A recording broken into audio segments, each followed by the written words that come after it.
Buenas noches, bienvenidos a su clase del día de hoy. Vamos a tocar hoy, ya que estamos iniciando el tema de los controles desde la clase anterior, vamos a comenzar ya con algunos de los mecanismos que podemos utilizar para el control de nuestros procesos empresariales. Vamos a hablar hoy de lo que es la criptografía y la firma digital. La firma digital es un concepto relacionado con la criptografía. Este concepto de criptografía es un concepto muy conocido, bastante antiguo, no crean que es un concepto nuevo. Desde la antigua Grecia, la época del Imperio Romano, incluso mucho antes, ya se implementaban mecanismos criptográficos para proteger mensajes. La idea de la criptografía es proteger o ocultar, garantizar por lo general como mínimo la confidencialidad de los mensajes, para evitar que un tercero que llegue a capturar el mensaje pueda entenderlo. La criptografía clásica se basaba en mecanismos, digamos que mecánicos para la ocultación del mensaje. Inicialmente eran mecanismos demasiado básicos y poco a poco se fueron, digamos que, complejizando un poco. Y en la actualidad, la criptografía moderna ya se basa en algoritmos matemáticos extremadamente complejos, debido a que los sistemas de cómputo tienen, digamos que según la potencia de ejecución de los mismos, la posibilidad de descifrar de manera muy rápida los algoritmos de cifrado clásicos que se utilizaban antiguamente. Pero con la implementación de los sistemas o los algoritmos matemáticamente complejos, digamos que se dificultó mucho o se mejoró muchísimo, perdón, el tema asociado a la criptografía.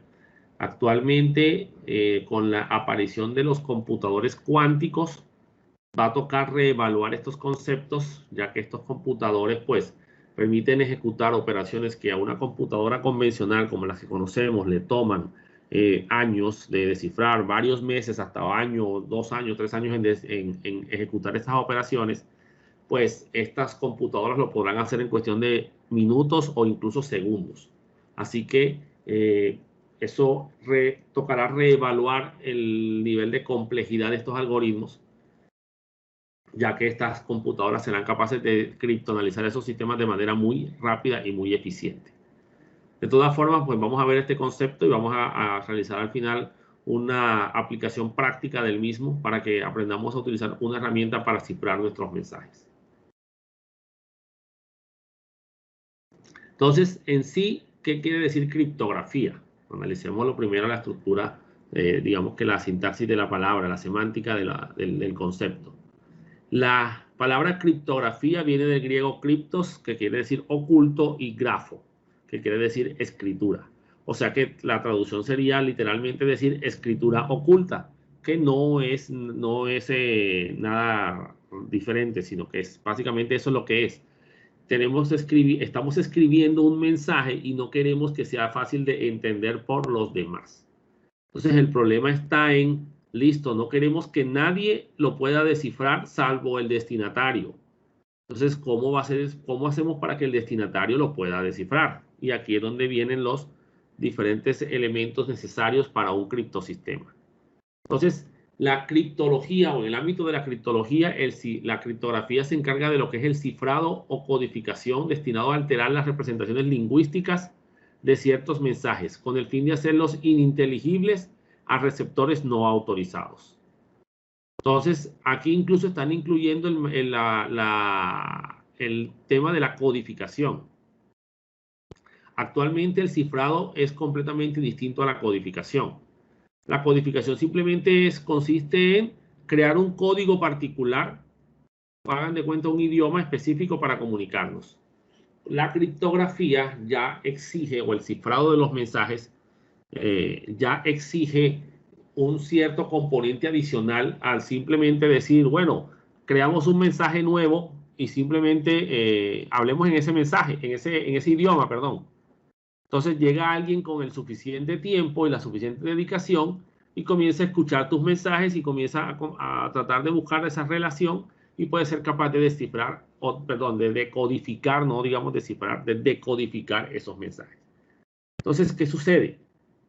Cuando ustedes trabajan, por ejemplo, con base 64, que es un formato de codificación de caracteres, digamos que de textos, distinto a lo que nosotros estamos acostumbrados a trabajar en formato ASCII, hará que el texto como este que está aquí puesto, por ejemplo, se convierta en un texto completamente distinto. Pero si tú entiendes en qué formato de codificación se está utilizando, tú fácilmente con un decodificador de esa codificación, valga la redundancia, pues podrás descifrar, perdón, descifrar no, porque es que descifrar es entender el cifrado matemático que tiene una información, o entender la cifra matemática, digamos, decodificar el mensaje, traducirlo, por así decirlo. Entonces tienes, por ejemplo, lo que es, en vez de escribir en el idioma español, escribes en inglés. Pero cualquiera que sepa inglés te traduce el mensaje. Entonces, tú lo codificas en base 64, pero cualquiera que tenga un decodificador de base 64 te entiende el mensaje. ¿Okay? Ya cuando hablamos de cifrado, la cosa es distinta, porque es que el cifrado le mete un cierto grado de entropía o de desorden a tu mensaje, que lo hará ininteligible. Y no va a tener una estructura particularmente clara para decir, bueno, listo, esto está codificado en X lenguaje. Tú puedes por lo menos, dices, bueno, está cifrado con RCA. Ah, perfecto. De nada te sirve saber en qué algoritmo está cifrado, con qué algoritmo cifraron. Porque para poderlo descifrar, tú necesitas un elemento conocido como llave. Sin esa llave no puedes descifrar el mensaje, porque esa llave es la que te arma el desorden que se armó con la criptografía. Actualmente la criptografía hace parte de las matemáticas. Y por eso es que los algoritmos criptográficos actuales son diseñados más que todo por matemáticos, no tanto por ingenieros.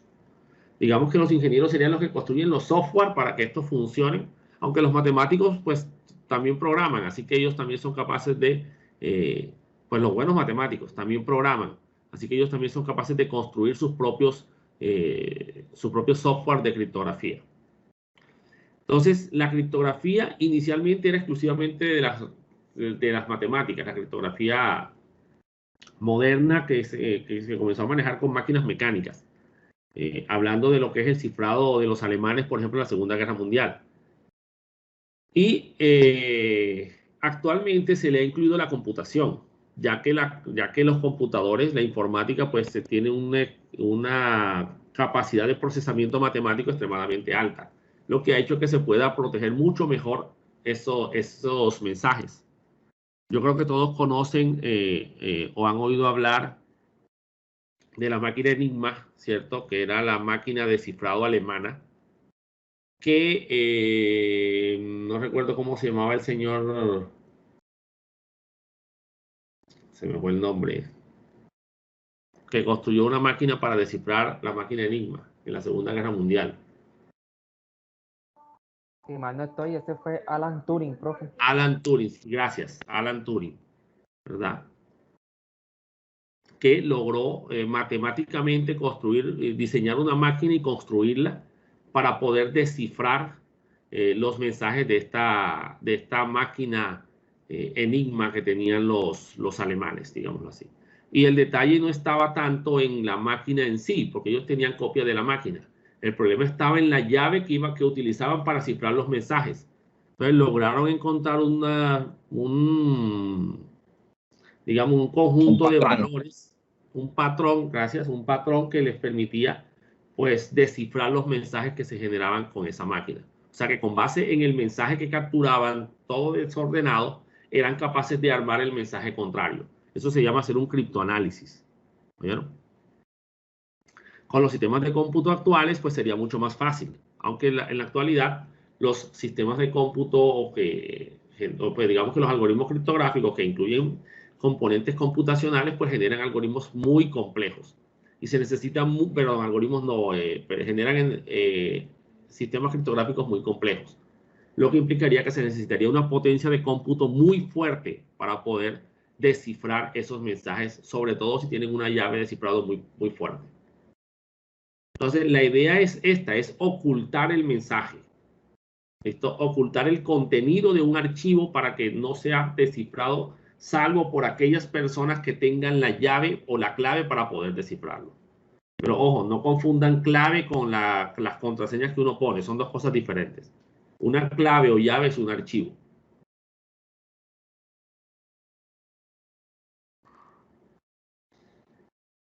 Entonces, los elementos que hacen parte de todo esto, ¿sí? o a todo este componente de la criptografía, de los elementos que hacen parte de la criptografía, se le conocen como criptosistemas. ¿Listo? Estos criptosistemas son un conjunto de algoritmos criptográficos que se necesitan para manipular todo este nivel de confidencialidad de los mensajes. Los criptosistemas se basan en tres algoritmos fundamentales: un algoritmo para la generación de llaves, un algoritmo para el cifrado de los mensajes y un algoritmo para el descifrado de los mensajes. ¿Oyeron? Entonces, la palabra correcta, digamos que aclaremos conceptos acá, aunque actualmente se usa mucho la palabra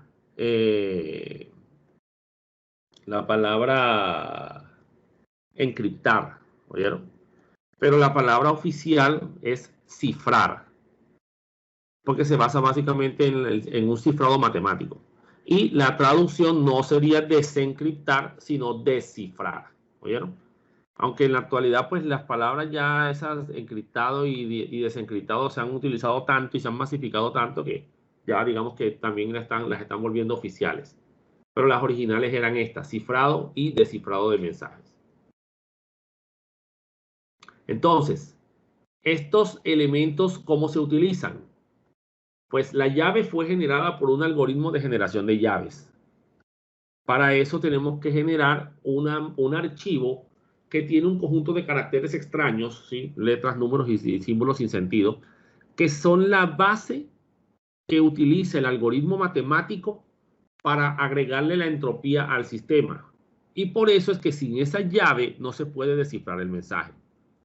Tú podrías generar el algoritmo descifrado simplemente desordenando las palabras, desordenando los mensajes, pero el problema está en que sería muy fácil, simplemente conociendo el algoritmo que usaron para cifrar, pues descifrar. Al agregarle este elemento externo adicional, esta llave que no todo el mundo tiene, y unirla con el algoritmo descifrado, ¿verdad? Digamos que entonces eso implicaría que para poder descifrar ese mensaje, tú tendrías que tener una copia de ese algoritmo de ese algoritmo de llave que te pasaron, que usaron para descifrar el mensaje. Si no, no vas a poder descifrar el mensaje con el solo algoritmo. Y ahí es donde está la seguridad del sistema. Piensen en un algoritmo o en una cifra que busca la confidencialidad de un mensaje en una cajita con un candado o con una cerradura. El mensaje lo metes en la caja y la cierras con llave y mandas ese mensaje a un destinatario. Hagamos de cuenta que esa caja es hermética, que esa caja está construida en titanio, que tiene la mejor cerradura del mundo, que nadie la puede descifrar, nadie la puede romper bajo ninguna circunstancia, que solo se puede abrir con la llave, que le dejan caer un edificio encima y no le pasa nada. Que ni Superman puede abrir esa caja. ¿Listo? Sin la llave. Entonces, esa cajita es el algoritmo descifrado. La llave es la que le da la seguridad. Mandas ese mensaje y la gente lo que ve es la caja. No entiende nada porque no ve nada de lo que hay dentro de la caja, que es donde está el mensaje. Y el destinatario tiene una copia exacta de esa llave. Él es el único que puede abrir esa cajita. ¿Ya ven? Entonces, en ese caso, ¿qué pasó ahí? Pues todo mundo conoce la caja. Todo mundo sabe cómo está construida la caja. Saben que la caja no se puede romper. Lo intentan, pero no pueden. Pero con la llave sí la pueden abrir. Y pueden ver el mensaje original. Bueno, eso es cifrar o eso es aplicar criptografía a un sistema, digamos que para que se entienda bien el concepto de esa llave. Entonces, ¿cuáles son los elementos de un criptosistema? El documento original que queremos cifrar, el texto claro o el documento de Word, el archivo de Excel, la nómina, el mensaje de correo electrónico, lo que tú quieras cifrar. Lo pasas por el algoritmo de cifrado con la llave de cifrado, pues de acuerdo al tipo de criptosistema, al tipo de algoritmo criptográfico, como vamos a ver adelante, pues dependerá, así se crearán los tipos de llaves. Listo. Entonces, con la llave y el algoritmo de cifrado le colocas entropía al documento y queda tu criptograma. El criptograma es el documento que no se puede leer, es ilegible. Tú se lo envías a tu destinatario, ¿cómo? No sé, se lo envías. Digamos que por ahora eso es irrelevante para nosotros. Él recibe el criptograma y él conoce el algoritmo de cifrado que tú usaste acá. Así que él usa el algoritmo de descifrado correcto. Aquí tengo que poner el algoritmo de descifrado, disculpe. Que se basa en el mismo algoritmo de cifrado. Y con la copia de la llave, él es capaz de descifrar el mensaje y volver al mensaje original. ¿Ven? Entonces, de nada sirve que alguien te capture esa caja si no tiene la llave. Y como la llave te la quedas tú y no se la mandas, porque tú no vas a mandar el cofre con la llave.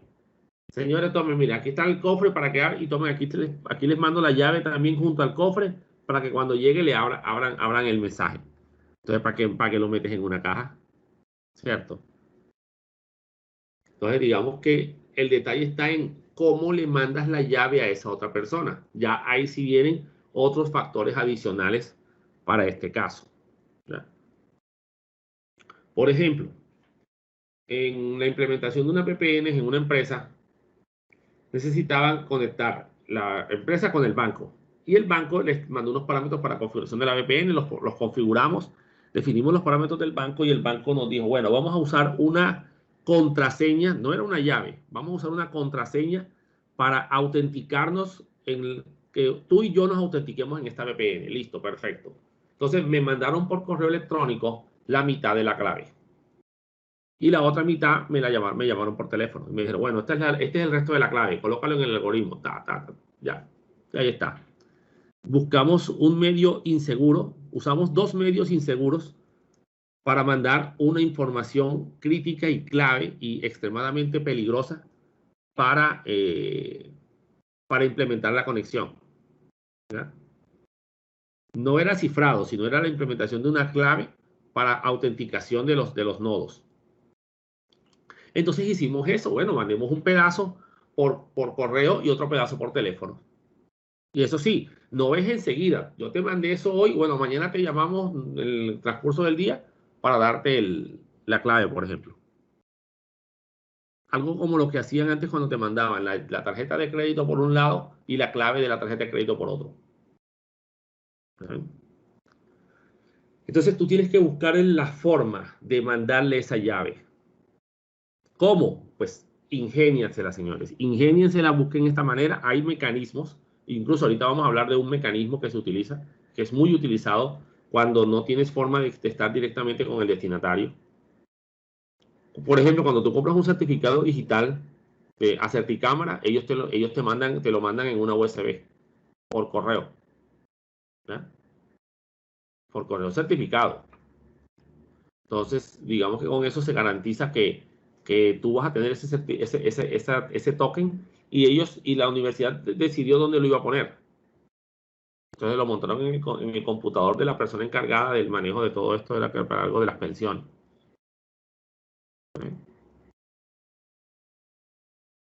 Entonces digamos que esos son los... Y entonces listo, de nada servía tener el token porque había que llamar para que se activara. ¿Ya? Entonces, listo, ya tenemos el token. Ya, bueno, vamos a autenticarnos aquí, listo, con estos parámetros en su computadora. Y obviamente ya ellos sabían con quién estaban hablando porque ellos sabían, se conocen exactamente, digamos que los datos, digamos que ya eso se había hablado ya esto estaba bastante claro de quién era quién en esa comunicación, digámoslo así. Entonces son formas, hay que buscar el mecanismo para autenticarse, para conectarse y para enviar la información en algún medio inseguro si es necesario. Pero hay que asegurar ese tránsito. Hablemos un poco de la criptografía clásica, ¿verdad? Entonces, esta es la que llega a la época antigua, tiempos inmemorables, como dice ahí, hasta la mitad del siglo XX, antes de la aparición de lo que era el señor Claude Shannon. Digamos que aquí, en esa mitad del siglo XX, un matemático llamado Claude Shannon escribió su artículo sobre la teoría de la información. Y básicamente lo que se encargó fue de digamos que de expresar matemáticamente cómo se dan los procesos de comunicación en la naturaleza y de plantear una serie de fórmulas matemáticas para poder simular esos procesos en un ambiente artificial. Incluso él fue de los primeros que determinó que solamente con 2 valores podía simular cualquier cosa en la naturaleza, antes de que las computadoras fueran electrónicas y antes de que trabajara con el sistema binario. Eso fue en 1948. En el 74 aparece una cifra llamada DES, ¿sí? Digamos que este algoritmo descifrado fue uno de los primeros buenos intentos de descifrar con la criptografía moderna a nivel matemático. Y en el 76 se publicó un estudio de Diffie y Hellman para el uso de matemáticas para la criptografía que permita lo que es el uso de criptografía asimétrica basado en lo que se conoce como el cifrado de clave pública. E incluso ellos diseñaron un mecanismo para el intercambio de llaves de cifrado de manera segura a través de un medio inseguro. Todo basado en funciones matemáticas.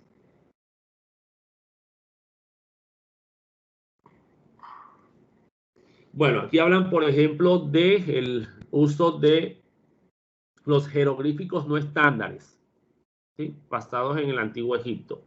O sea, se encontraron jeroglíficos que no eran basados en los jeroglíficos convencionales. ¿Listo? Pero dice que no se consideraban intentos de ocultar información, sino simplemente que eran como que personas que utilizaban una simbología distinta o un grupo de comunidades egipcias que utilizaban otro mecanismo de jeroglíficos. Sería otro sistema de codificación. Los eruditos hebreos, dice aquí, hicieron un sencillo cifrado por sustitución monoalfabético. ¿Cómo así? Sustitución monoalfabético es quito una letra y la reemplazo por otra. Entonces, busco la forma en la que, basado en el alfabeto convencional y desplazando las letras o modificándolas de posición, simplemente la H la pongo donde va la A, la O la pongo donde va la J y ahí voy cambiando las posiciones. El detalle está en cómo saber cómo se hizo esa sustitución, ¿verdad? Entonces, la otra persona de destino tiene que saber cuál es el orden de esa sustitución o por lo menos tener la tablita de qué carácter es cuál carácter. Dice aquí, la criptografía tiene una larga tradición en las escrituras religiosas que podrían ofender a la cultura dominante o a las autoridades políticas. Sí, pues todavía se ve esto, pero bueno, ya no tanto como antes. Ustedes saben que existían los imperios que comenzaban a controlar y a dominar zonas del continente y comenzaban a subyugar a los pueblos que estaban en esas zonas. Entonces la criptografía les permitía comunicarse de manera oculta o enviar mensajes ocultos de tal forma que esas culturas de esos imperios no entendían lo que estaban hablando y lo vieran como un mensaje sencillo cualquiera que digamos que no era peligroso, ni subversivo, ni nada por el estilo. Entonces eso ayudó a cifrar estos o a diseñar esta serie de algoritmos, digámoslo así, criptográficos para ocultar información. Los griegos tenían un mecanismo de cifrado, ¿sí? Conocido como la escítala, que es esa vara de madera que tienen ahí con esa cinta enrollada alrededor. Básicamente lo que se hacía era que se tomaba ese palo de madera y se enrollaba la cinta y se escribía el mensaje así enrollado. Luego se desenrollaba y se mandaba el mensaje a al destinatario. El destinatario tenía un palo de las mismas dimensiones, enrollaba y era capaz de entender el mensaje. ¿Listo? Era algo sencillo, ¿listo? Algo muy básico. Dice aquí que Heródoto nos habla de mensajes ocultos, por lo menos detrás de la cera en tablas de madera o como tatuaje en la cabeza de un esclavo, bajo el cabello. ¿Eh? Esto ya es ocultar el mensaje a plena vista. Incluso esta cinta, esa podía ser una correa de cuero y tú la tenías puesta alrededor de tu cintura y listo, esa es tu correa. ¿Ya? Entonces, eso es ocultar un mensaje a plena vista y eso se llama esteganografía.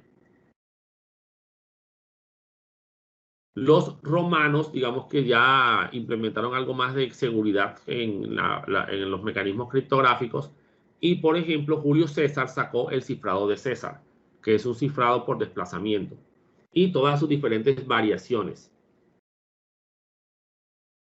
Básicamente lo que se hace en estos casos es desplazar el alfabeto o una serie de casillas, ¿sí? Por ejemplo, la A ya no empieza con el alfabeto ya no empieza con la A, sino que lo desplazas hasta la J y comienzas desde la J. O sea que la J es la A y ahí te vas moviendo.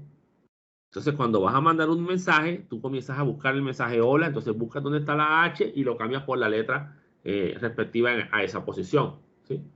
Eso es un mecanismo de sustitución. Entonces, a este tipo de sistemas criptográficos que requieren de esos desplazamientos, ¿sí? Y a todos esos algoritmos que se utilizaban en esa época, donde tenías que informarle a la otra persona o al destinatario cómo era el mecanismo para descifrar, se le conocía como criptografía de llave simétrica, porque todos tenían que tener el mecanismo para poder descifrar el mensaje. Entonces había que tener la forma de intercambiar eso, ya sea que te hubieras puesto de acuerdo mucho antes, luego te desplazas a donde te tengas que ir en tiempos de guerra y pues ahí mandan los mensajes específicos y ya tú sabes cómo tienes que descifrarlo, ¿verdad?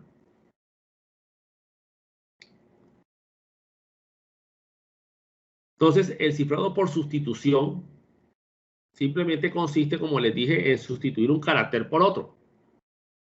Si los símbolos son caracteres del alfabeto, se cambia un carácter por otro, nada más, eso es todo. Por ejemplo, se cambia la A por la D, la T por la Z, etc.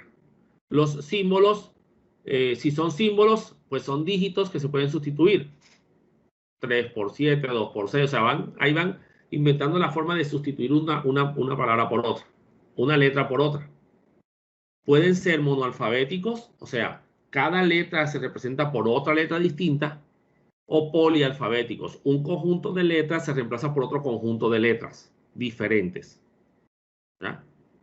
Estos son mucho más complicados. O por desplazamiento, donde no desordenan las letras, sino simplemente las desplazan. Las desplazan una cierta cantidad de posiciones para que se logre ocultar el mensaje. El otro tipo de cifrado es el cifrado por transposición. ¿Correcto? En este caso no se cambian o no se sustituyen los caracteres, sino que se cambian de orden. Se desordenan.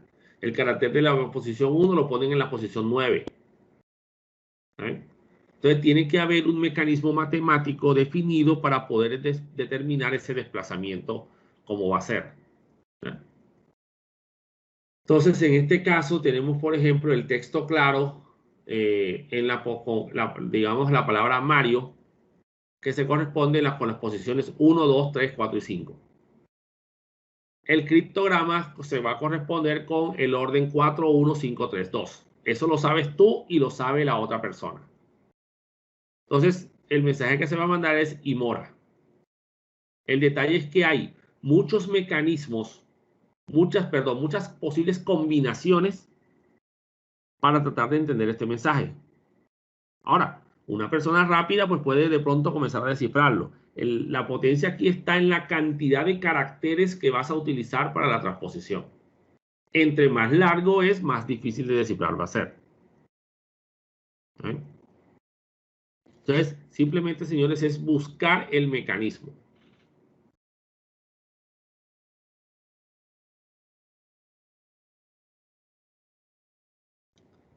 Ya la criptografía moderna, que es la que nos interesa, ya implementa lo que es el manejo de funciones matemáticas extremadamente complejas. ¿Basados en qué? Basados normalmente en el uso de números primos extremadamente grandes. Entonces, digamos aquí, dice aquí, la era de la criptografía moderna comienza con Claude Shannon, que podría decirse que es el padre de la criptografía matemática. Entonces, en 1949 Claude Shannon publicó el artículo Communication Theory of Secrecy Systems, ¿cierto? Que es básicamente una teoría de comunicación de sistemas secretos, digámoslo así, para mandar mensajes secretos. Después publicó el libro de la teoría matemática de la comunicación, con Warren Weaver, aunque también trabajaron otros matemáticos, ¿sí? Que determinaron todo lo que es los principios matemáticos que definían los procesos de comunicación. Es más, estos documentos sentaron la base de una gran cantidad de conceptos que todavía se usan en la actualidad, que han servido para lo que es los algoritmos de compresión de archivos, formatos de codificación nuevos, e incluso el entendimiento del genoma humano, o sea, una gran cantidad de conceptos que estos señores plasmaron, sentaron todas las bases de los sistemas de simulación actuales.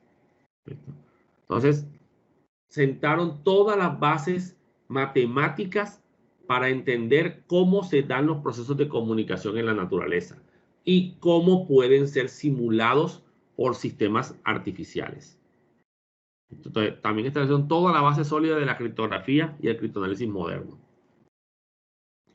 Ese documento está público, obviamente pues no sé si hay debe haber una traducción en español, pero es bastante complejo a nivel matemático. Entonces, esta teoría basada en los sistemas se basa en tres pilares fundamentales. La teoría de la información, que básicamente, como dice aquí, es el estudio de la cantidad de información que contiene un mensaje y su nivel de entropía. La teoría de números, que es el manejo de lo que es la matemática discreta y de cuerpos finitos para hacer todo el manejo de operaciones de cifrado y descifrado. Todo esto se basa, señores, en matemática, ¿sí? Matemática, ya se los he dicho, algoritmos de pronto a veces ni tan complejos como el uso de logaritmos, el uso de módulos de división, el uso de funciones polinómicas también. El detalle, como les digo, está en, no es tanto conocer el algoritmo, conocer la función matemática, sino tener la llave para poder, digamos que ejecutar bien el algoritmo como tal. Y la teoría de la complejidad, que es el estudio dice aquí, estudio de la clasificación de los problemas como computacionalmente tratables o intratables. O sea, si se pueden resolver o no se pueden resolver computacionalmente. Si no se pueden resolver computacionalmente, el sistema pues es ideal para este tipo de situaciones. Quiere decir que el sistema no podrá ser descifrado sin la llave.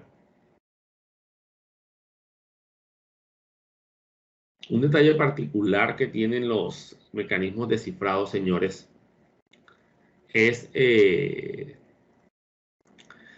los entes de seguridad, por ejemplo, como la NSA en los Estados Unidos, ¿sí? El Departamento de Seguridad Nacional, no autoriza algoritmos de cifrado que ellos no puedan descifrar. Por temas de seguridad nacional, porque esos algoritmos pueden ser utilizados por delincuentes, para terroristas, para cifrar sus mensajes. Entonces ellos deben poder, digamos que, descifrar cualquier algoritmo que se esté utilizando. Tanto así que cuando surgió, creo que fue, no sé si fue DES o triple DES, cuando surgieron, les tocó disminuir la potencia de ese algoritmo, la llave, el tamaño de las llaves, para que la NSA lo pudiera descifrar, porque si no, no se lo autorizaban. Agarrándose de eso, seguridad nacional. Profe, ¿y no es mejor que ellos le otorgaran la llave a ellos para no bajar la potencia del cifrado? Pero entonces tendrían que hacerlo las personas que cifraran con mensajes. La idea es poderlo hacer sin la llave.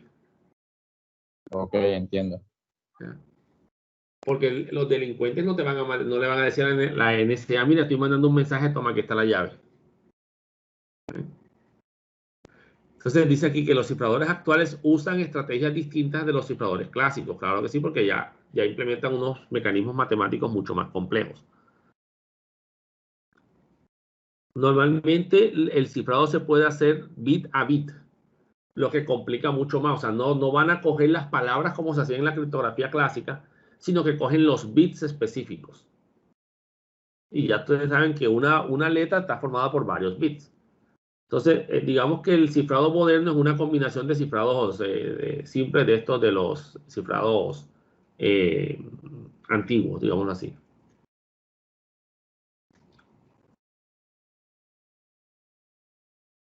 Tipos de cifrados que se pueden utilizar. Entonces tenemos lo que es el cifrado en flujo, que básicamente dice aquí, cifrado en que se puede realizar incrementalmente convirtiendo texto claro en texto cifrado bit a bit. O sea, se va tomando bit por bit y se va cifrando. Digamos que se van desplazando, moviendo, cambiando, ejecutando los algoritmos, lo que sea que esté haciendo el algoritmo específico. Hay muchos algoritmos de cifrado, ¿verdad? Esto se logra construyendo un generador de flujos, que es el que determina la forma como se van a procesar los bits uno a uno para la parte de la generación de la llave. Y luego dice el flujo de clave es una secuencia de bits de tamaño variable, arbitrario, que se utiliza para oscurecer, digámoslo así, ocultar el flujo de datos haciendo unas combinaciones utilizando una función que se llama la función SOR.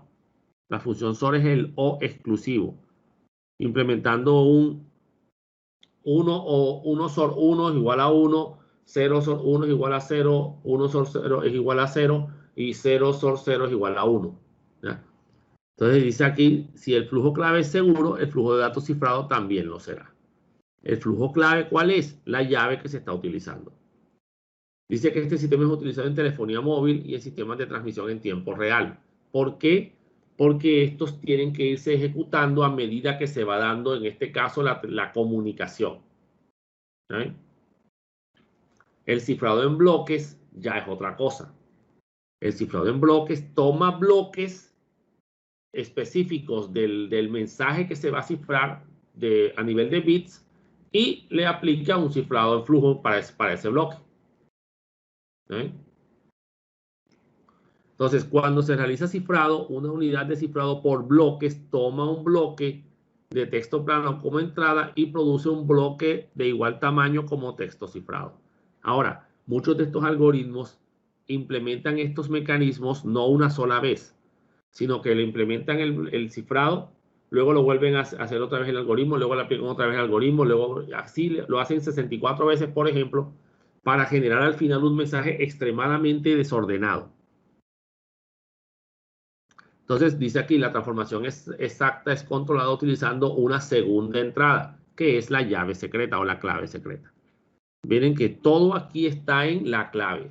La llave secreta que se utilice, el flujo de clave o la clave secreta que se utilice, eso es lo que va a incluir la seguridad del sistema. El descifrado también es similar. Se generan los bloques y se van descifrando hasta llegar al mensaje original. Siempre con la llave. ¿Sí?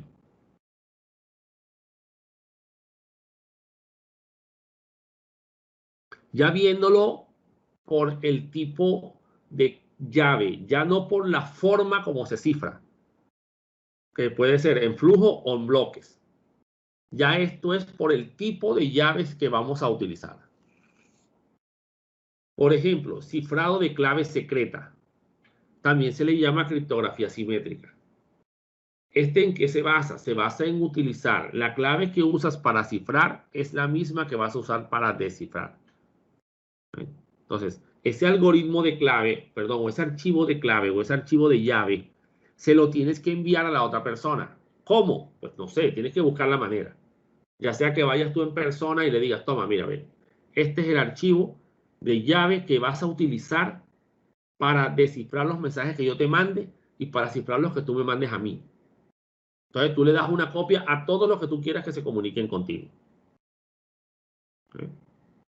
Entonces ahí es donde viene el detalle, cómo mando esa llave de forma segura. Entonces tú se las mandas, no, vénganse, nos reunimos en tal lado, les mandas un mensaje secreto para que solamente ellos lo entiendan, codificado, por ejemplo, oculto en algún lugar, nos vemos en tal lado y buscas esa forma de protegerte de que no te vayan a pillar, no sé, hay que buscar la forma. Aquí encontramos algoritmos como DES, ojo, algoritmos, no programas, ¿oyeron?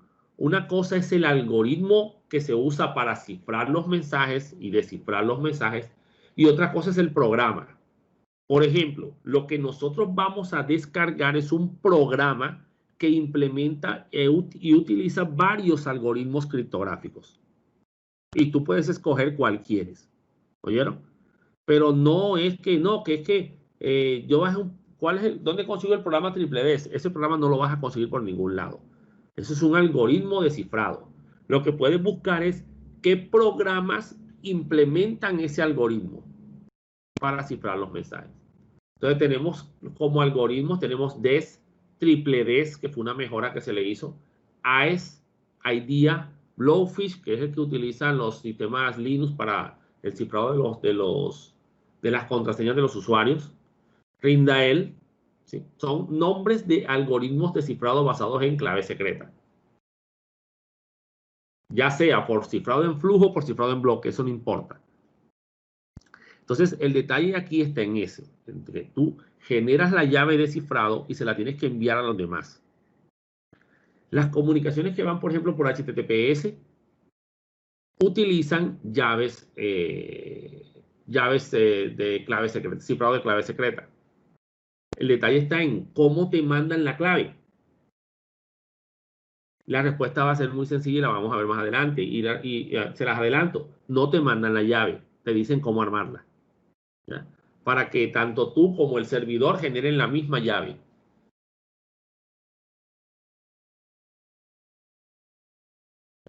La criptografía de clave pública también se le conoce como criptografía asimétrica. Ya en este caso es un poco más complejo. Estos algoritmos son un poco más seguros, pero también son un poco más, requieren mayor capacidad de procesamiento. Se basa en la generación de un par de llaves, ya no una sola, sino de un par de llaves. Entonces, en este caso va a existir una llave privada y una llave pública. ¿Listo? La llave pública es pública, todo el mundo la puede conocer. La llave privada es solo tuya. ¿Listo? No la debes entregar a nadie. Ahora, ¿cómo así? Bueno, tú te quedas con tu llave privada y le mandas a todos los demás tu llave pública. Y así hacen todos los que quieran comunicarse contigo. Ellos se quedan con su llave privada y te mandan su llave pública. Para que tú puedas cifrar mensajes para ellos y ellos puedan cifrar mensajes para ti. ¿Cómo? Ellos van a cifrar los mensajes con tu llave pública, de tal manera que tú los puedas descifrar con tu llave privada. ¿Eh? Entonces, como tú eres el único que tienes tu llave privada, sencillo, ellos no van a poder descifrar ese mensaje. ¿Eh? Ellos solo tienen tu llave pública. Si alguien más captura ese mensaje y él tiene tu llave pública, la llave pública no le va a servir para descifrar el mensaje. ¿Eh? Cuando más le va a servir para cifrarlo más todavía. Entonces aquí aparecen algoritmos como RCA, que es uno de los más utilizados, ¿sí? DSA, el Gamal, Diffie-Hellman, que es una técnica de criptografía de llave pública para generar una criptografía de llave secreta. Y es el mecanismo que utilizan, por ejemplo, HTTPS para asegurarse de mandar una llave segura a través de un medio inseguro. Entonces, ¿cómo funciona esta criptografía de clave pública? La criptografía de clave secreta o de llave secreta es sencilla. Tienes una llave y se la mandas a la persona para que la descifre. Pero acá, ¿cómo haces? Como ya les dije. Muy bien. Tú tienes tu llave privada y tu llave pública. Y le mandaste una copia de tu llave pública a las demás personas. Y las demás personas te mandaron a ti una copia de esa llave pública. Entonces, Alice tiene la llave pública de Bob y necesita mandarle un mensaje cifrado. Nos vemos a las 8. Entonces, cifra este mensaje con la llave pública de Bob, la que Bob le mandó en algún momento. Listo, manda el mensaje por un canal inseguro. Aquí Eva recibe el mensaje. ¿Sí? Estos son nombres que se utilizaron en los primeros documentos sobre criptografía y por eso casi siempre vas a encontrar estos nombres en los documentos. Entonces, este es el canal inseguro y esta señora capturó el tráfico. Eva siempre va a ser la mala. Capturó el tráfico pero no lo puede descifrar, porque él tiene la llave, puede tener la llave pública de Bob, pero no tiene la llave privada, que es lo que se va a utilizar para descifrar el mensaje. Entonces Bob, si lo recibe, él tiene su llave privada porque él nunca se la entregó a nadie, eso nunca viajó por internet, nunca la mandó por ningún lado, siempre está con él y él simplemente puede descifrar el mensaje sin ningún problema. Ahora, él le va a mandar un mensaje para cifrado a Eva y a Alice. Pues lo cifra con la llave pública de Eva y con la llave pública de Alice, para que cada una de ellas lo pueda descifrar. ¿Okay? Entonces, esa es la ventaja de este tipo de algoritmos de llave pública, que tienes una llave pública y una llave privada. Ese es el mecanismo que vamos a utilizar nosotros, por ejemplo. Vamos a generar nuestras llaves y nos vamos a mandar las llaves públicas entre todos. En ese caso, digamos que si se manda la llave privada, pues perdieron el año. ¿Vieron? Eso hizo una vez un estudiante, mandó su llave privada en vez de mandar la llave pública.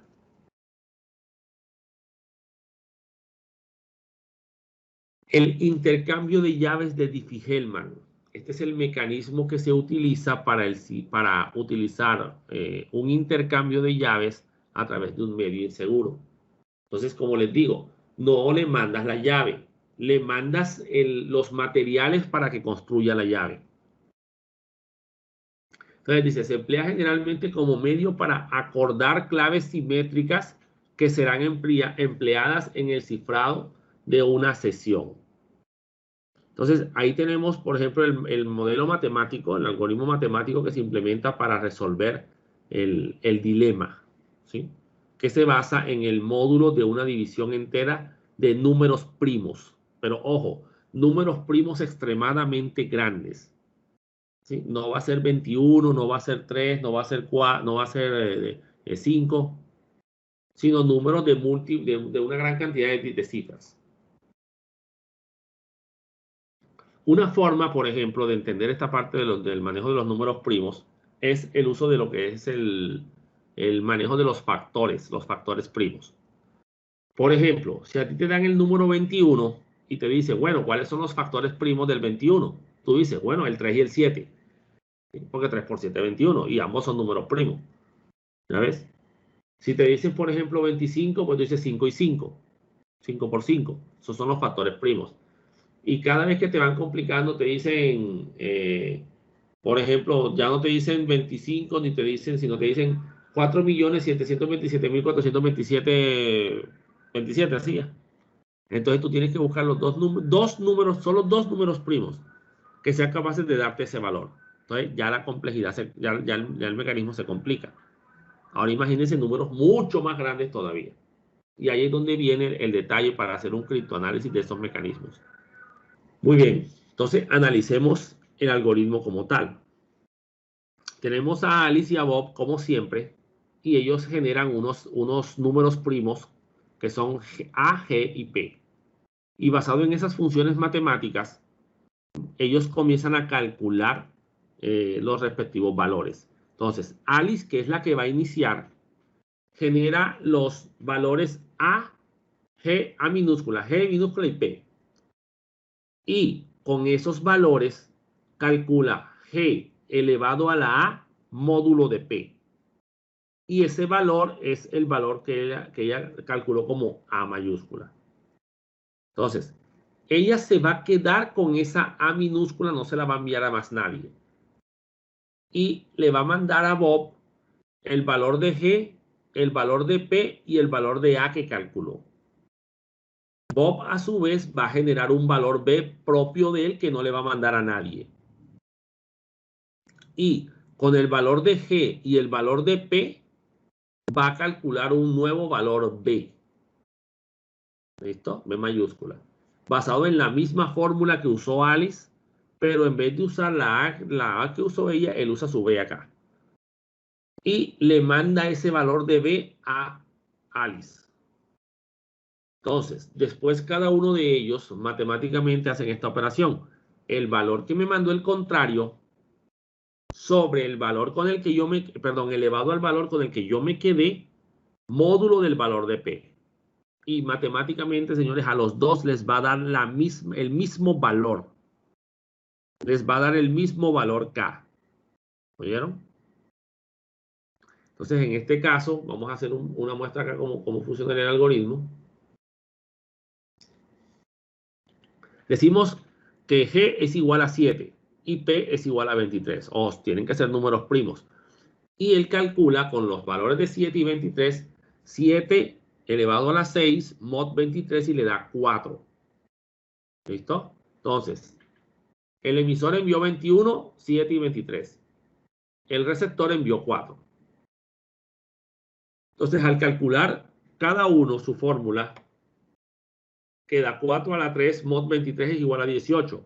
Y 21 a la 6, mod 23 es igual a 18. Entonces, a los dos les da el mismo valor. Y ese valor es la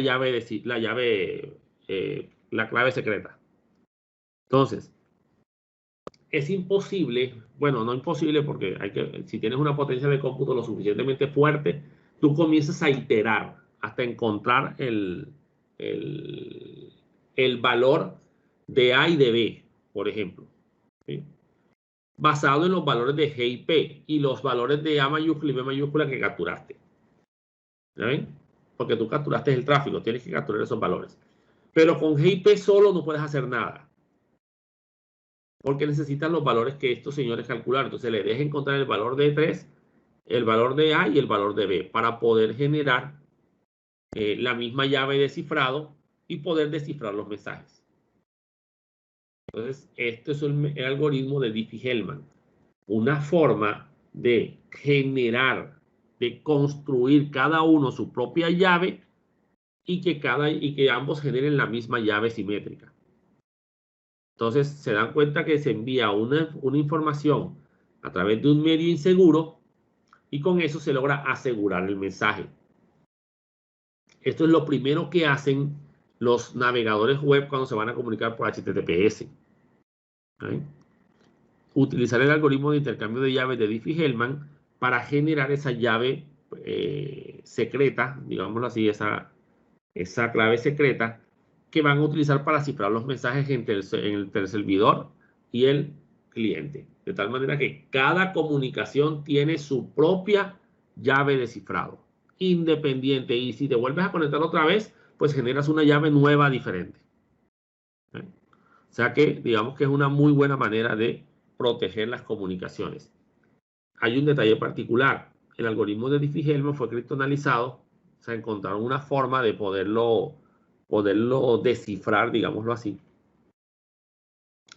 Pero solamente con llaves inferiores a 1024 bits, o sea, archivos que pesen menos de 1024 bits, las llaves descifradas son en valores de potencia de 2, ¿sí? 1024, 512, 256, 2048, 4096. Entonces, para llaves inferiores a 1024, digamos que se necesita una potencia de cómputo de una universidad pequeña, que en los Estados Unidos llaman una universidad pequeña. Yo me atrevería a decir que, por ejemplo, sería como una universidad del norte, para nosotros acá. Una universidad del Atlántico, no sé. O una universidad de los Andes, de pronto. Entonces, digamos que para poder descifrar el mensaje.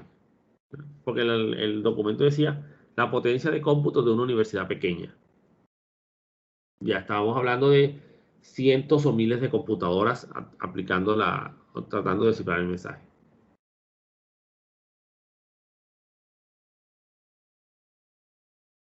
Entonces, el cifrado simétrico versus el cifrado asimétrico, o sea, el cifrado de llave secreta contra el cifrado de llave pública. El cifrado simétrico se garantiza la confidencialidad. Puede hacerse una autenticación parcial, porque obviamente el que te envió el mensaje, pues tú tienes el certificado de ellos y puedes validar que si puedes descifrar el mensaje, sí es porque sí vino de ellos. No tiene forma de implementar firma digital. Las claves son de longitud pequeña, vida corta y un número elevado de llaves. Y la velocidad de procesamiento es alta en comparación con los descifrados asimétricos. Los descifrados asimétricos garantizan la confidencialidad también. Tienen autenticación total, o sea que pueden utilizarse como mecanismos para garantizar que tú sí eres tú. Pueden implementar firma digital, y lo que indica que pueden garantizar la integridad también de los mensajes.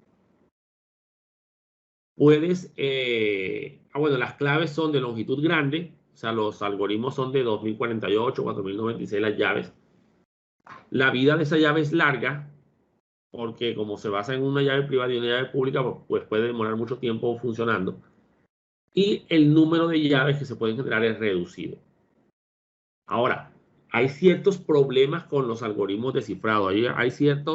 Matemáticamente se pueden generar ciertas anomalías con respecto a los archivos de cifrado. ¿Oyeron? Por ejemplo, lo que pasa con MD5, aunque MD5 no es un archivo de cifrado, debo aclarar, sino es una función hash.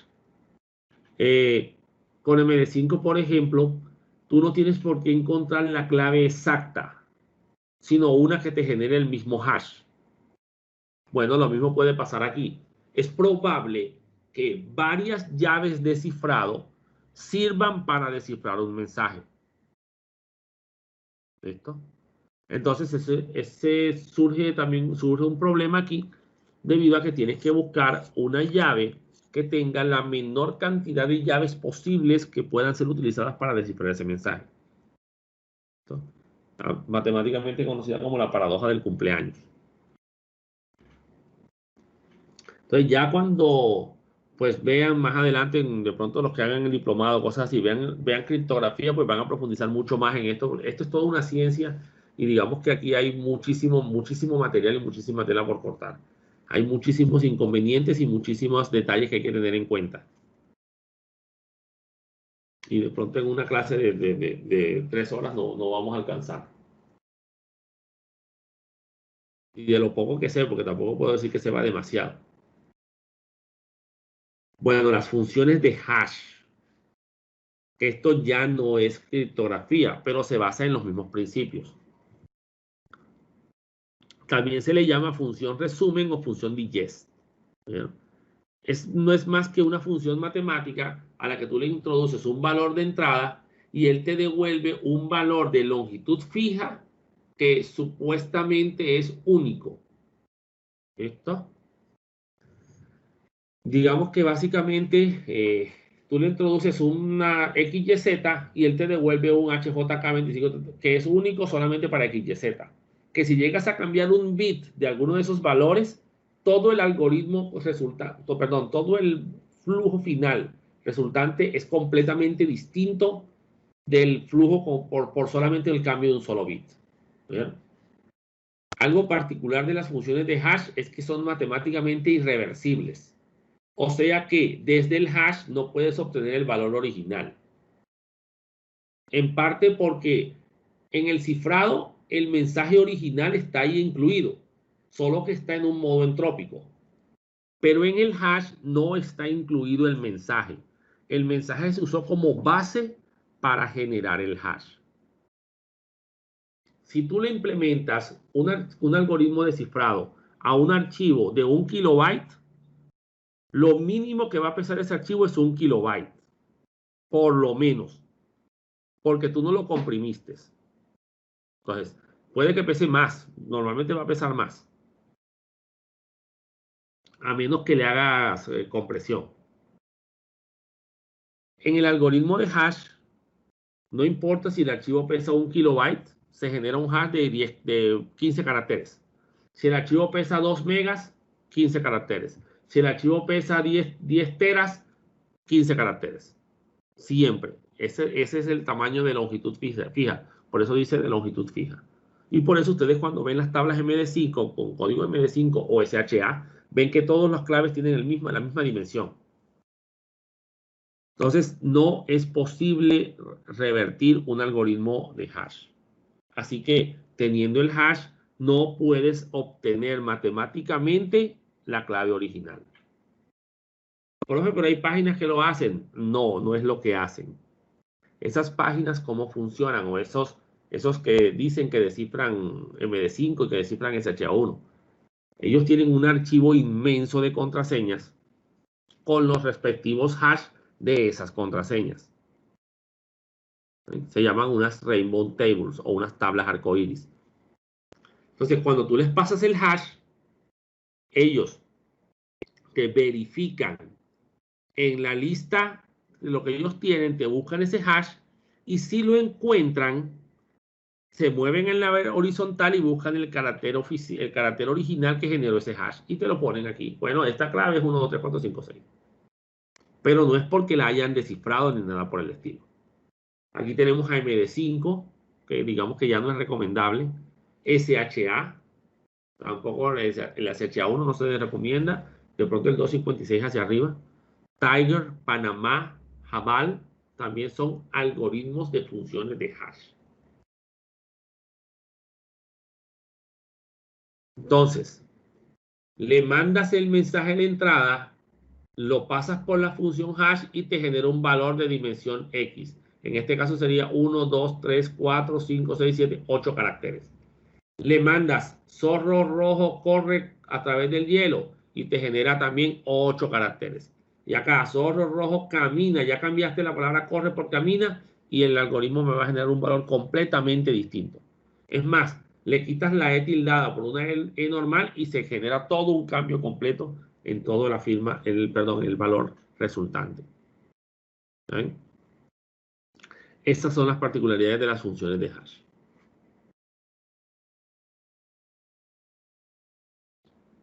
Entonces es unidireccional. Quiere decir, conocido el resumen, HM en este caso, es computacionalmente imposible encontrar el mensaje original. Hay compresión a partir de un mensaje de cualquier longitud. El resumen HM siempre tendrá una longitud fija. Siempre será del mismo tamaño, porque no se incluye el mensaje en el contenido. Facilidad de cálculo, pues debe ser fácil calcular el hash basado en el mensaje, porque hay que hacerlo rápido. Y difusión, el resumen HM debe ser una función compleja de todos los bits del mensaje. O sea que se deben procesar todos los bits del mensaje para generar el hash. De tal forma que si se cambia un solo bit, el hash resultante es completamente diferente. Por lo menos debe cambiar la mitad de todos los bits del hash. Si no se cumple estos criterios, pues no se considera un hash lo suficientemente seguro. El problema, señores, es que hay muchos algoritmos de hash que son colisionables. Bueno, todos en realidad son colisionables. MD5 es altamente colisionable. Quiere decir, muchos valores de entrada distintos pueden generar el mismo hash. Entonces, es ideal para claves porque el hash 1, 2, 3, 4, 5, 6 es el mismo sin importar, por lo menos en MD5 es el mismo, en SHA1 es el mismo siempre.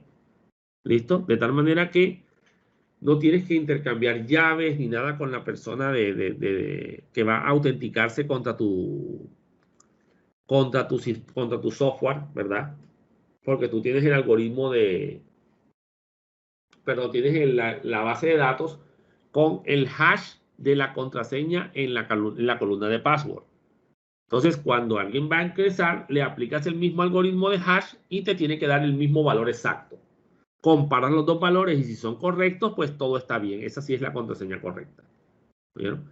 Este mecanismo de funciones de hash se puede utilizar para validar la integridad de un mensaje. ¿Cómo así? Es los protocolos de comunicaciones, TCP, UDP, IP, todos implementan algoritmos de hash, implementan CRC, ¿sí? La comprobación de redundancia cíclica, para hacer el hash o sacarle el hash al mensaje que están enviando. Cuando el destinatario recibe el mensaje, ejecuta el mismo algoritmo y lo compara con el valor almacenado en la función de suma del mensaje, el checksum de verificación. Si el valor calculado es igual al valor almacenado en el checksum del paquete, el paquete o el datagrama o el segmento o la trama están bien. No fueron alterados. O sea, se pueden aceptar. Entonces, ese es el detalle. Tú tienes que tener el hash del correcto y cuando te llegue el mensaje, aplicas el mismo algoritmo y comparas los hashes. Los que alguna vez hayan descargado una ISO, por ejemplo, de Linux, de Internet, saben que ellos te ponen ahí los MD5, los SHA-256 para validar la integridad de esa descarga. Fácil, tú pones y le pasas al archivo de ISO el mismo algoritmo MD5 o SHA-1 o SHA-256 y lo compara, el valor que te da lo comparas con el valor que te enviaron que está en la página del Linux, de la distribución Linux. Si los valores son exactos, esa ISO se descargó completica y todos los bits están igualitos. Así que es confiable.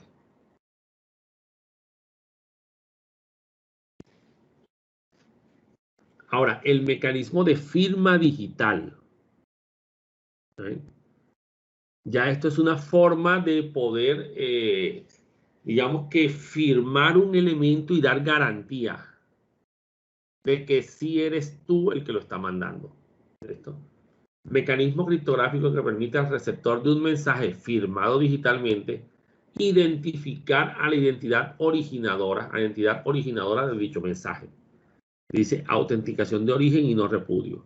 Y confirmar que el mensaje no ha sido alterado desde que fue firmado por el originador. O sea que puede garantizar la integridad también. ¿Okay? Entonces, digamos que es una forma de garantizar que el origen del mensaje sí es quien dice ser.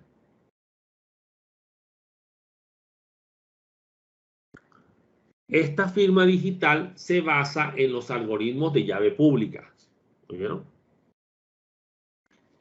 ¿Cómo se firma? Sencillo.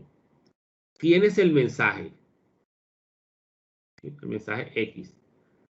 Le aplicas una función hash a ese mensaje. MD5, SHA-1, SHA-256, Tiger, el que sea. Y con eso generas un hash. Ese hash lo cifras con tu llave privada. ¿Sabes? Con tu llave privada, no con tu pública. Tú normalmente cifras con la llave pública de los demás, pero ahora vas a cifrar con tu llave privada. Listo. Agrupas el mensaje original con la firma digital tuya, esta que sacaste aquí, y mandas el mensaje. Lo unes los datos con tu firma y mandas el mensaje. Este señor acá de destinatario recibe el mensaje. Separa los datos y coge el hash. El hash cifrado que tú mandaste. Coge y descifra el hash. El cifrado que está aquí lo descifra. Ojo, tú tomaste un hash y lo cifraste. No es que estés descifrando cuál es la clave original, no. Estás descifrando el hash que fue cifrado. ¿Con qué? Con la llave pública de la persona que te lo envió.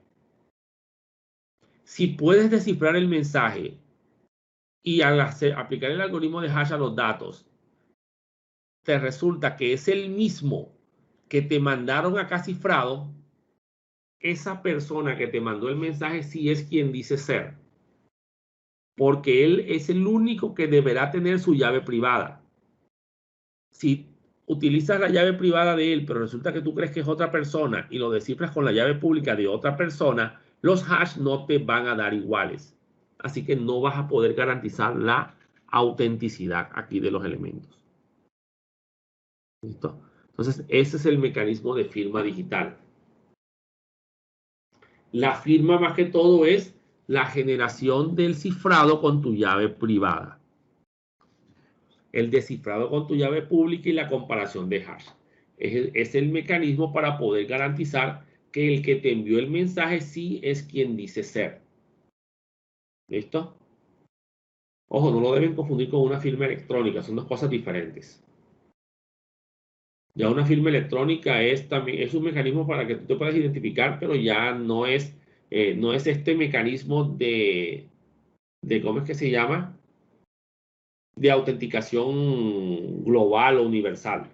Allá es muy específico según el país incluso. Puede ser hasta la firma electrónica, puede ser hasta una firma que tú hagas en una tablet, ¿sí? O el usuario y contraseña de algo. porque ya con eso tú te autenticaste. Acá lo que se busca es garantizar, primero, integridad y segundo, autenticación y no repudio.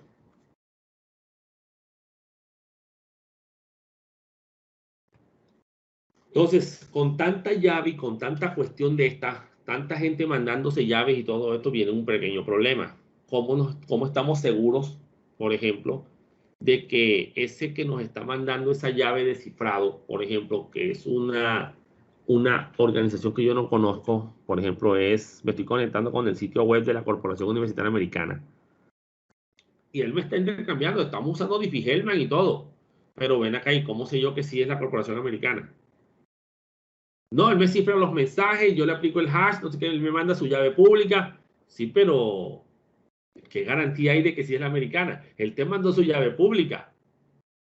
Pero ¿y tú cómo sabes que es la americana? Entonces ya aquí se implementa una infraestructura completa para el manejo de llave pública, que se basa en utilizar una autenticación basada en un tercero, en el que todos confiamos.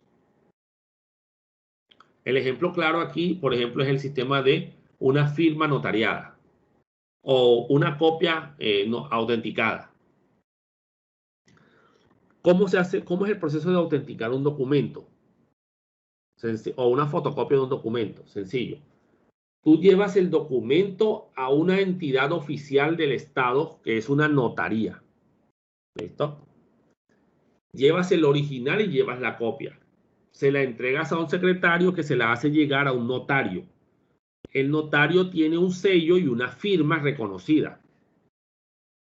Entonces, el notario revisa los documentos y mira que la fotocopia, si es una copia fiel del original, le pone su sello y su firma y da garantía. Él es el tercero en el que todos confían.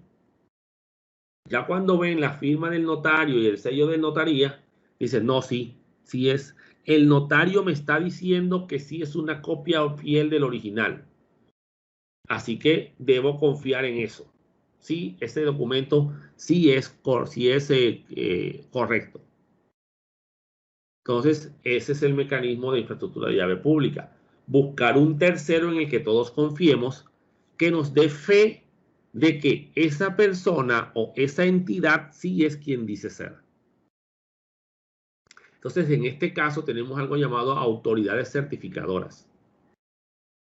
Una autoridad certificadora es una autoridad que te puede garantizar, que digamos que en la que todos confiamos, y que distribuye un conjunto de certificados digitales, ¿okay?, que puedes utilizar para firmar tus mensajes. De tal manera que cuando se valide tu certificado con respecto a lo que la autoridad certificadora indica, pues podemos garantizar a ciencia cierta que tú sí eres quien dice ser. Entonces, por ejemplo, tenemos aquí una autoridad de registro que es la que registra los certificados como tal. Y la autoridad certificadora que es la que genera los certificados. Una autoridad certificadora puede depender de otra autoridad certificadora más grande. ¿Oyeron? Entonces, esta entidad final, que es la que necesita el certificado digital, lo compra a la autoridad certificadora o a la autoridad de registro. La autoridad de registro puede conseguirlo con la autoridad certificadora. Entonces, se registra usuarios, inicio de certificación, sistemas para recuperación de llaves, solicitudes de revocación, o sea, de eliminar y decir, no sabes que ese certificado ya no lo uses más. Los certificados tienen una fecha de validez. Entonces, alguien necesita verificar que tú sí eres tú.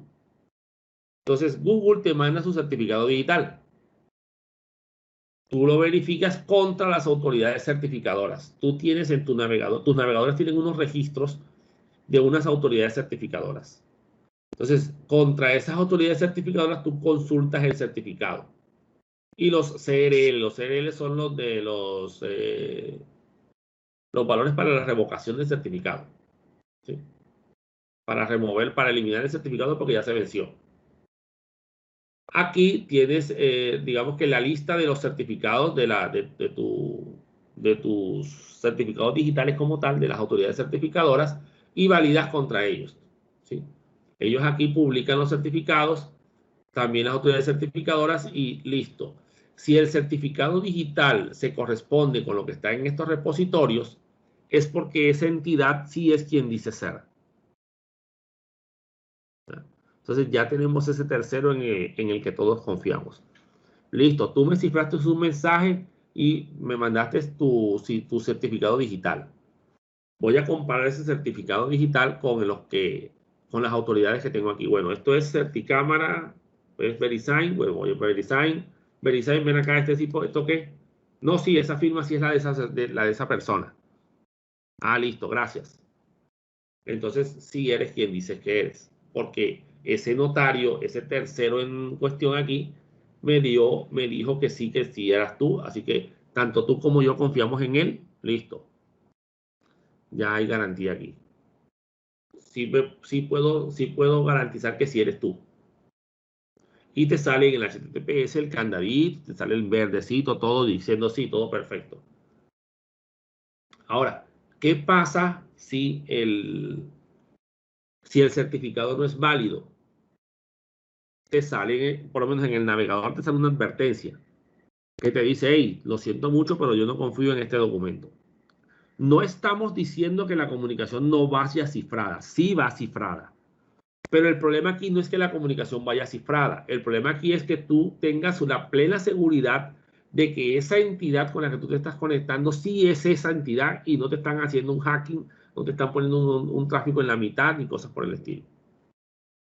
O no te mandaron una página falsa. Entonces, si tú llegas a ver el mensaje del HTTPS indicando que no es seguro, a menos que tú sepas que no, lo que pasa es que yo sé que ese es el servidor de nosotros y el certificado que él tiene está vencido. Bueno, listo, entonces bajo tu propio riesgo, tú decides. ¿Ya? Obviamente, tú no puedes dejar que un certificado se venza. Si una página de un banco te dice no, que el certificado está vencido, sospecha. No es posible. ¿Listo? Porque el banco se podría meter incluso en una cantidad de líos si algo llega a pasar con esa conexión. Porque ellos tenían un certificado vencido. ¿Ya? Entonces, aquí si se vencen las fechas, el certificado queda inhabilitado y te va a salir como no seguro. Entonces, ese certificado digital es el documento que vincula esta llave pública tuya con la entidad y la autoridad certificadora. Esa autoridad certificadora es el tercero en confianza.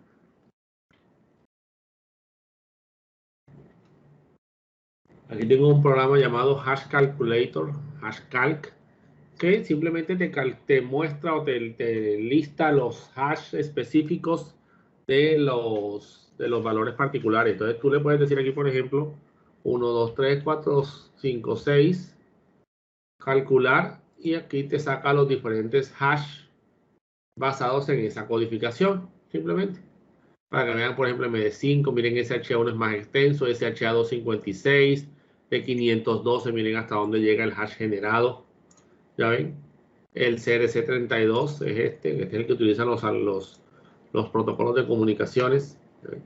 Podemos mandarle incluso un archivo también, ¿verdad? Para que calcule el hash del archivo. Vamos a buscar aquí uno. A ver algo aquí.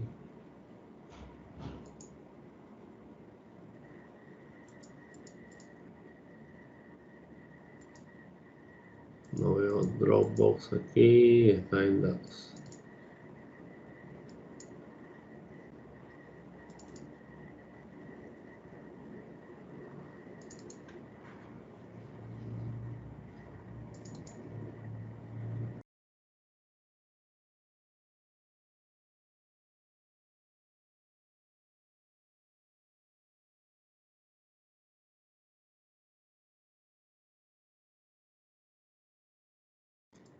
Aquí vamos a poner este archivo cifrado de firma digital, abrir y calcular.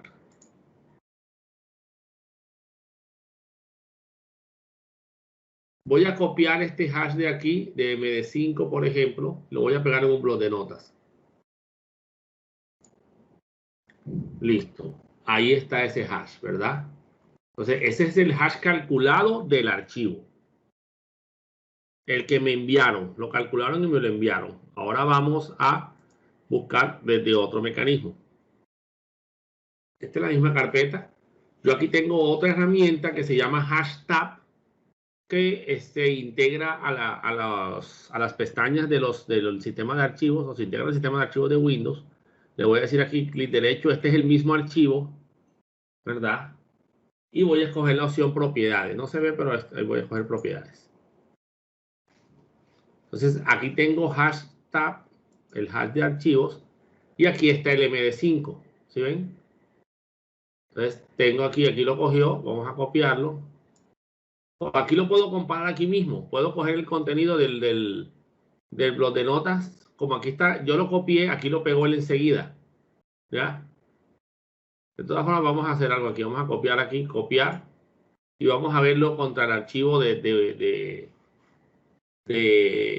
blog de notas, de texto, para que comparemos los dos valores y veamos que sí son iguales de verdad.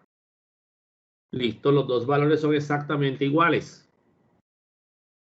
Porque son el mismo archivo. Digamos que acabamos de comprobar la integridad del mismo. Por un lado me mandaron ese código y me mandaron el archivo. Entonces yo al archivo le ejecuté el mismo algoritmo y me dieron los mismos valores. Garanticé la integridad del archivo. Bueno, vamos a proceder ahora, señores, a instalar la herramienta GPG4Win. Entonces, vamos a activar, darle doble clic al instalador, ¿no? Lo primero que me pide la herramienta es el lenguaje. Pues ahí tienen varios lenguajes de instalación. Español, ok. Y ahora pues viene ya la bienvenida al proceso de instalación, GPG4Win versión 3.1.13. ¿Sí? Esto se basa en OpenGPG. Decimos siguiente. Lo que va a instalar, bueno, tiene la herramienta Cleopatra, sí. Esa herramienta es la que tengo registrada en el tutorial. GPA es otra herramienta, también hace lo mismo que Cleopatra, podemos instalar los dos. Integración con navegador, dice aquí que se utiliza para integrarse con los mensajes nativos de los navegadores de internet, me imagino. El Outlook, este es una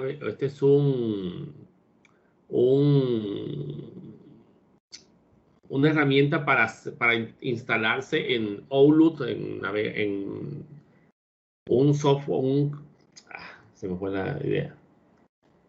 Un cliente de correo electrónico, ¿verdad? El de Microsoft, el Outlook. Este es para Shell, para ejecutar comandos desde la consola.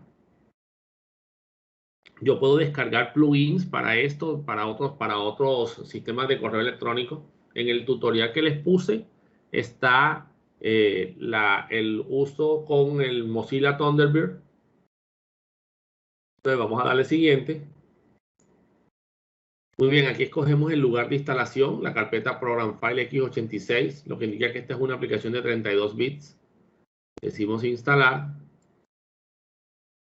Y ahí está instalándose en el sistema. Miren que él va a incluirle eso era en el Outlook, una pestaña para cifrar la información. Puede cifrar mensajes de correo incluso.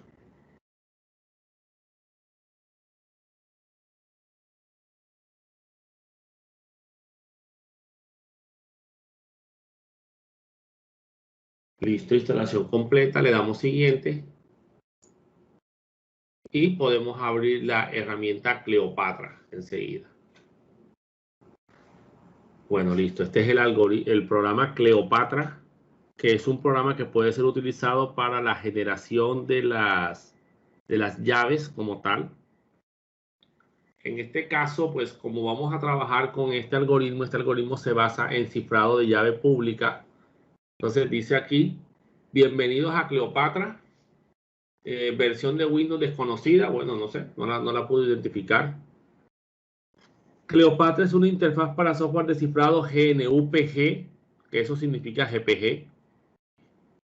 Entonces nos dice la opción de generar un nuevo par de claves o importar una clave pública. Muy bien, entonces lo primero que vamos a hacer es generar un par de llaves, cada uno con su información, ¿no? Entonces vamos aquí a nuevo par de claves.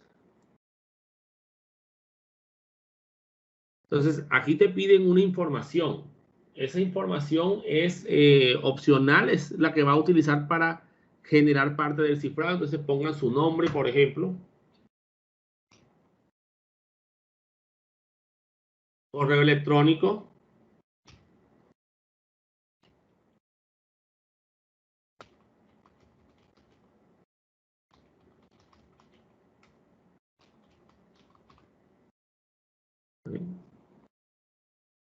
Y le podemos decir next. Mostrar todos los detalles para ver qué más información va a tener en cuenta aquí. Por lo pronto, bueno, va a utilizarse un cifrado RCA, que es un algoritmo de cifrado de llave pública. Va a tener un tamaño de llave de 3072 bits. Va a poder utilizarse para cifrar y firmar. Tipo de subclave RCA, 3072 bits. Uso de la subclave para cifrar y válido hasta el viernes 30 de septiembre del 2022. Eso lo podía sacar de los valores avanzados de la primera ventana. Listo. Entonces, vamos a decirle crear. Estos datos que pidió los va a usar como parte de la llave. Y nos está pidiendo una contraseña. Esta contraseña simplemente es un mecanismo de protección local de nosotros. ¿Oyeron? Para garantizar un mecanismo de autenticación local acá en la máquina. Entonces, coloquen por favor una contraseña. Ya está creando el par de llaves. Ya las creó. ¿Sí? Par de claves creado satisfactoriamente. La huella digital, o sea, el hash de esas claves, aquí me lo entregó. ¿Ya ven? Entonces, tengo aquí, miren, siguientes pasos, lo que toca hacer. Él me lo está detallando aquí. Hacer una copia de respaldo de su par de llaves. ¿Ya? Listo.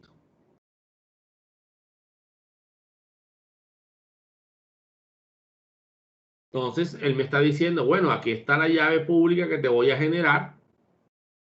O, perdón, tu llave secreta. Esta no la puedes mandar. Y guárdala en una carpeta.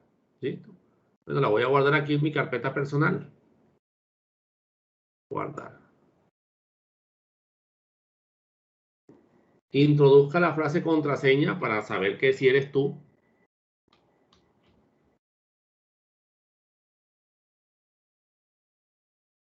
Listo. Clave secreta exportada con éxito.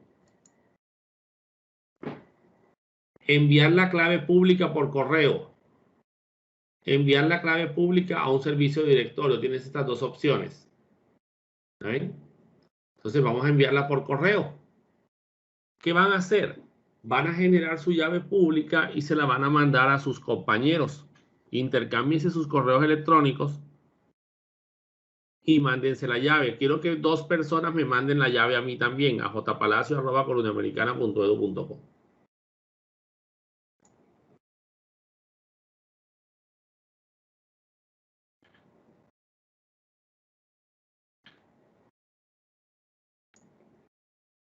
Bueno, aquí me dice Cleopatra intentó enviar un correo a través de su cliente, pero no, yo no tengo un cliente de correo. ¿Ven? Si algunos clientes de correo no admiten adjuntos, si esto no funciona, puede guardar la solicitud en un archivo y luego adjuntarlo. Eso es lo que a todo mundo le tiene que estar pasando en estos momentos. Voy a decirle que no me muestre más este mensaje y le voy a decir OK. Entonces tengo que generar la llave manualmente, o sea, sacar la copia manualmente y mandarla por correo. Entonces vamos a decirle finish. Y aquí ya tiene que estar su certificado digital. Muy bien. Entonces vamos a exportar nuestra llave pública. Para eso le decimos aquí donde dice exportar o acá en archivo exportar. No le vamos a dar exportar clave secreta. Esa no nos sirve.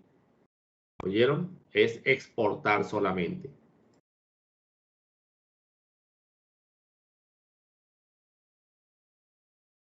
Y en este caso nos genera la llave pública, miren, public. Y la vamos a guardar. Yo la voy a poner en el escritorio, por ejemplo, para tenerla ahí, para mandarla rápidamente por correo. Y vamos a guardarla aquí. Aquí tengo una llave secreta de vieja que ya había generado antes. Guardar.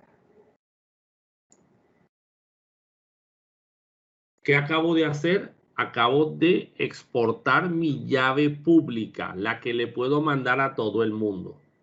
Entonces, esa clave pública la van a mandar por correo. ¿Listo? Voy a tomar 2 correos institucionales aquí de ustedes, de sus listas, para mandarles el archivo. Entonces, continuemos con la herramienta. Vamos a importar ahora esos certificados que recibieron. Para eso está aquí la opción importar. Entonces vamos a buscar los certificados que me enviaron. Entonces yo los dejé en el escritorio. Aquí están el de Henry Palacio y el de Ricardo Baiter. Vamos a decirle abrir. Detalles, resultados, número total de procesos procesados 2, importados 2. Listo, y aquí están Ricardo Baiter y Henry Palacio. Aquí están los certificados y la validez del certificado. Certificados importados y aquí todos los certificados. Entonces ya yo puedo comenzar a mandar información a estos 2 señores, información cifrada. Y desde los usuarios no certificados, porque estos certificados no hacen parte de mis certificados de confianza.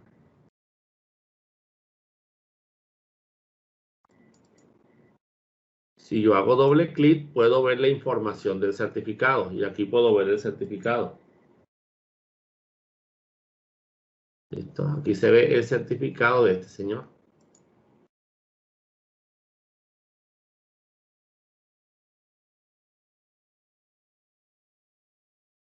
Entonces yo con esta opción puedo certificarlo, ¿verdad? Coloco la contraseña de mía, pues la que uso para autenticarme, y me dice aquí certificación exitosa. Y cerrar. Listo, entonces ya aparece como certificado. Ya yo doy garantía de que ese es un certificado de confianza. Ahora, eso no quiere decir que yo no pueda cifrar mensajes. Sí, yo les voy a poder cifrar mensajes sin ningún problema. El detalle está en la autenticación, que no se puede hacer. Digamos que garantizar la autenticidad del originador. Entonces, ya con esto que hicimos, generamos las llaves. Ya aplicamos la parte de generación de llaves. ¿Qué podemos hacer ahora? Cifrar y descifrar mensajes. ¿Listo? Entonces vamos a cifrar un mensaje. Incluso ahorita les muestro que esta herramienta crea unos menús contextuales en el sistema operativo.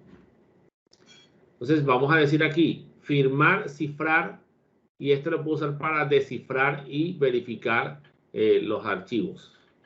Vamos a decir aquí, firmar, cifrar. ¿Qué nos está pidiendo? ¿Qué archivo vamos a cifrar? Entonces vamos a buscar un archivo aquí de los que tengo aquí en Dropbox. Voy a cifrarles el archivo de la clase.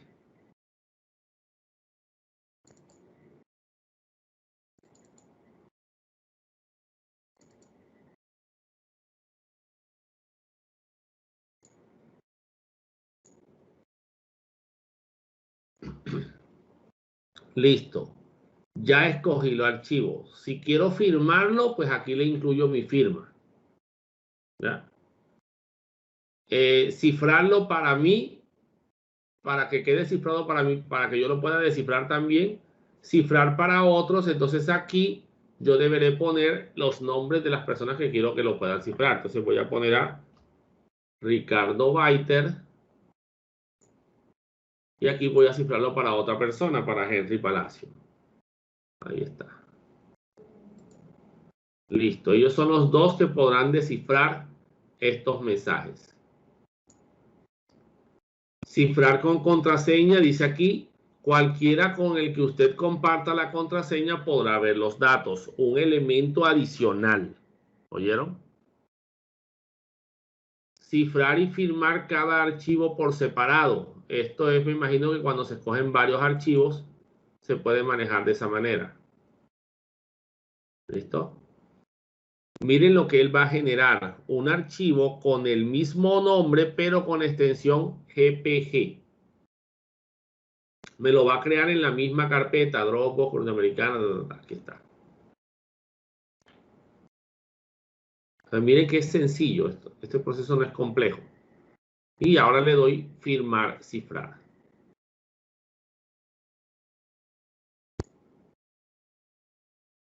Listo. El cifrado y la firma tuvieron éxito. Si yo no quería, si solo quería cifrar, pues solo cifraba y no firmaba. Recuerden que la firma se hace con la llave privada de uno. Entonces, si no tienes mi llave pública, no podrás, digamos que, garantizar la firma, validar la firma. Finish. ¿Y qué tenemos que hacer ahora? Pues enviar eso por correo, mandárselo por memoria, entregárselo físicamente, no sé, mandárselo de alguna manera. Entonces voy a mandárselo por correo. Se lo voy a mandar a Ricardo Baiter, a Henry Palacio y se lo voy a enviar también a Cristian para que Cristian va a ver que no lo va a poder descifrar. Bueno, entonces mandemos el correo.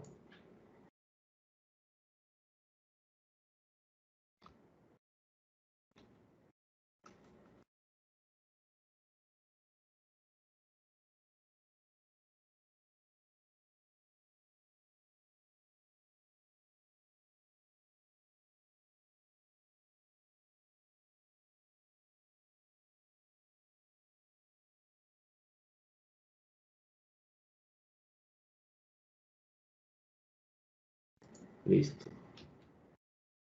Documento cifrado. Cristian Vargas. Adjuntamos el archivo. Yo lo dejé en la misma carpeta donde estaba, Dropbox, Columna Americana, asignaturas.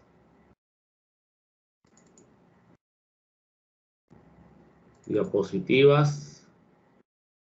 Y aquí está. Miren que él dejó el original y me generó este archivo cifrado. Yo le pude haber dicho incluso que borrar el original. Abrir. Y listo. Ahí lo está adjuntando. Y lo voy a enviar.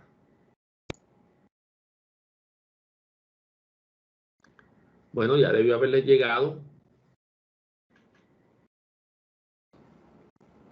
Bueno, vamos a descifrar un mensaje. Le decimos aquí en descifrar y verificar. Buscamos el archivo cifrado.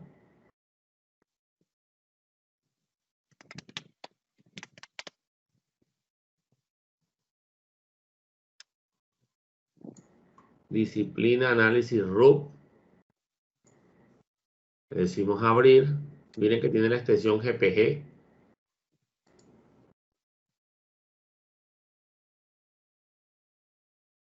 Me está pidiendo mi clave para poder descifrar el mensaje. Ahora sí. Le decimos OK. Y listo. ¿Verdad? Disciplina, tal. El cifrado ha tenido éxito. En este caso, pues, salvar todo. Y listo. Entonces, ahora tengo que irme al escritorio a verificar el archivo. Vamos a mirar aquí. Se llama disciplina. Vamos a cambiar aquí la vista. Voy a dejarlo por nombre. Aquí está. Disciplina RUP. Disciplina análisis. Disciplina mal escrito, pero no importa. Análisis RUP actividades. Aquí está el documento ya descifrado. Bueno, yo aquí, miren, aquí desde el explorador de archivos puedo darle clic derecho y aquí hay una opción que dice firmar y cifrar. ¿Ven? Y hay otras que dicen más opciones de GPX. Entonces aquí tengo más opciones de trabajo. Vamos a colocarlo un poco mejor aquí. Maximizarlo así. Miren que yo aquí le puedo decir, por ejemplo, en el explorador de archivos, clic derecho, y aquí está la opción firmar y cifrar. Y aquí aparecen más opciones de GPGX, de cifrar, ¿sí? Entonces vamos a buscar aquí firmar y cifrar, y esto me abre automáticamente Cleopatra para realizar las actividades de firmar y descifrar el mensaje. ¿Ya ven? Entonces es lo mismo, puedo hacerlo desde el menú de el clic derecho de las opciones de los archivos, o puedo hacerlo directamente desde Cleopatra. Entonces hay otras operaciones más que puedo ir realizando. En el tutorial les explica algunas de estas opciones adicionales, incluso les explica cómo integrarlo con un correo electrónico y cómo cifrar mensajes de correo electrónico. Pero para eso hay que usar un cliente de correo, no puede ser desde el navegador web como tal. Me voy a cancelar aquí. Bueno, señores, ese era el tema del cifrado y firma digital de archivos. Pues el ejercicio práctico como tal, pues fíjense que es sencillo, pero eso por debajo tiene toda esa complejidad de la que estuvimos hablando en la base, en la clase teórica. Bueno. Entonces, señores, con eso terminamos el tema de la clase de hoy y nos veríamos entonces en la próxima clase.